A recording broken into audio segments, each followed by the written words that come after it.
This is important because I think everyone's been scarred by people who are in relationships who have ditched their friends for that relationship. And I also think there's people that think their friendships won't change when they get married. Yeah. But they do. Friendships will change. Yeah.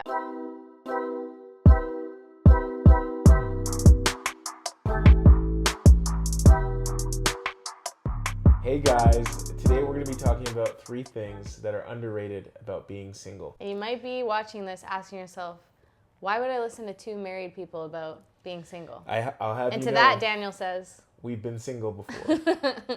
And we've been single before, we have single friends. And I would say we soaked up the times where we were single. I would agree. Yeah. So we want to give kind of 3 ways that, people should feel encouragement and then also feel inspired towards recapturing and gaining, benefit to their time of singleness. Okay, so we're going to go through 3 things. The first thing that is underrated about being single is the time and energy you can give to getting healthy. Yeah, I think you can become more healthy, be more well-rounded. Mm-hmm. And when we say healthy, we don't just mean like more self-focused. Because I think people talk about going to different specialists, signing up for a new gym. Like, why is buying new self-care clothes, a full-time job these days? skincare routine, Botox. Like, I need a morning routine and a night routine, and each of them needs to be winding down for an hour and then doing the routine. And so we're not talking about just investing more time in self. That is important. But we'd be talking about more holistically working on yourself to the point where you're a more well-rounded person. Yeah. So, for example, it's like giving back to your community. It's volunteering.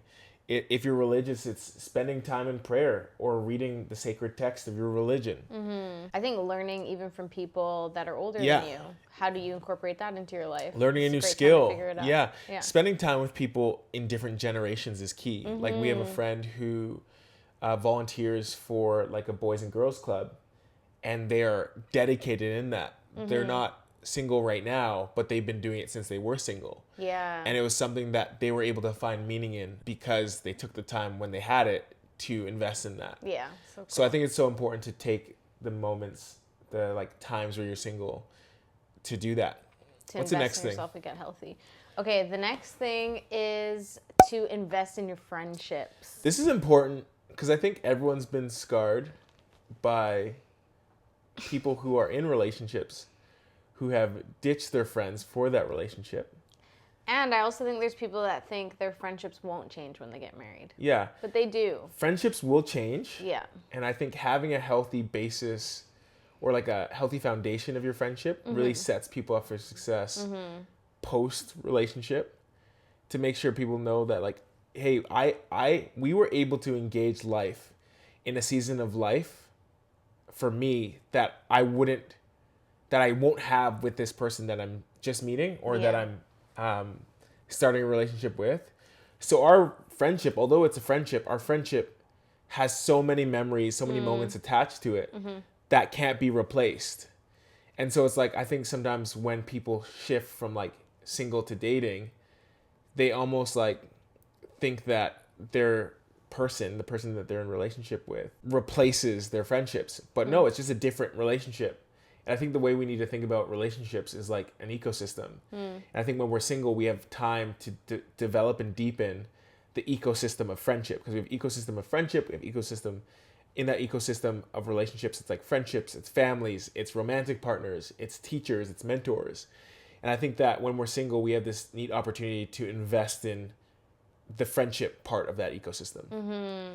Can you think of ways where you maybe, when you were single, invested in that arm of your relationships ecosystem? Yeah, I feel like going on trips with my friends was really good, and just having those like hours together, like extended time together of like talking and processing and sharing our like pains and hurts.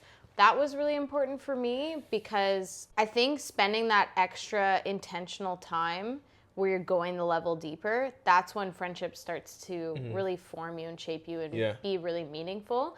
You can have, of course, friends you just go for coffee with or go on a walk with or go to the gym with, and like those friends are great too, but the friendships we're talking about here are like ones that you're investing deeply into. People that really know you, know what you're going through, maybe people that can call you out. Having good friends surrounding you before you get into a relationship that maybe you'll eventually get married to that person is important, because those friends are able to speak into your life in a way that helps you see clearly, maybe. I remember years before we got married, I was like 19, and I realized I never really had a deep male-to-male friendship with anyone who I was able to like express myself to.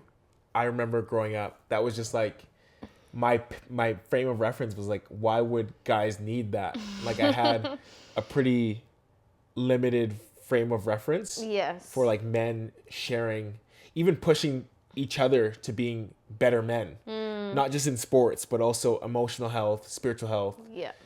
And I remember meeting two of my good friends now when I was like 18, 19. And because of those years of friendship from 19 to when I got married at 24, we now are still in each other's lives as people who push each other emotionally, spiritually, psychologically to be the best men we can be. But if I didn't have that season pre-marriage to really invest in those friendships, I wouldn't have been able to build those same relationships to the level of depth that they're at now. Yeah, and it's not like you can't have deep friendships when you're married. Yeah. But it's just a really great time when you're single to be able to invest into that. Okay, what's the last thing? The last thing we would say is when you're single, it's a great time to embrace spontaneity. And I think obviously for some personalities, it's easier to embrace this than others. But you can just say, you know what, in 2 weeks, obviously if you have the financial freedom to do it, I want to go to Mexico. Yeah. Next September, I want to do an accounting course. Yeah. Or a clay making course. Or you know what, I'm going to apply for jobs in Europe. Is clay making a thing? Is that how you say it? Are you meaning like pottery? Pottery. Yeah. Using clay. Clay making kind of sounds like it sounds official. I didn't let myself slide this time. Pottery course. You said trip to Europe. Like even moving. I would say like if like now we have a friend, actually a really close friend right now that's single, and she's moving to London. Yeah. Because she's always wanted to do it, and she can, and she's just gonna go for a year and then see how it goes. And I think that's awesome. Like that is so cool. And I have another friend who does pretty well for themselves and does a lot of travel as well. Is able to pick up and do travel for work, do travel for visiting family, has friends all over the world, and they're able just to do that. And I think when you're single, it's that point in your life where you can unapologetically do those trips. Yeah. And I think that sometimes people don't realize how much life changes after you get married, and if you want to have kids, when you have kids. Yeah. That you won't ever be able to embrace that stuff.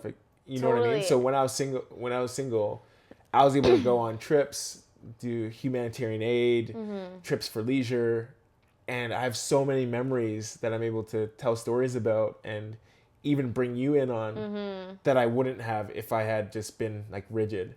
And I think sometimes when people are single, if they're really wanting to get married, sometimes you can just be so caught up in that feeling, like that yearning of like, oh, I just want a family or I just want to be married, that you're not looking at like, well, what could you do right now? Yeah. Like now that you're in a time where you're not tied down with those things, what could your next year look like? Yeah. What could your next 5 years look like? And dream a little bit in that way, because there's no point in just almost being stuck or stalled because you're yearning for something that you don't have yet. Yeah, so those are our 3 thoughts when it comes to what is underrated about being single. We wanted to share that with you. If you're single out there, or if you've been single, make sure to drop a comment below if you want to add to our list. And if you haven't already, make sure to share this video, like, and subscribe. We love when you guys engage, and we love to have you here. One last thing. Yep. If you have any topics that you want us to share on, feel free to comment that as well, because we're always looking for more content ideas. Yes. Awesome. We'll see you guys next time.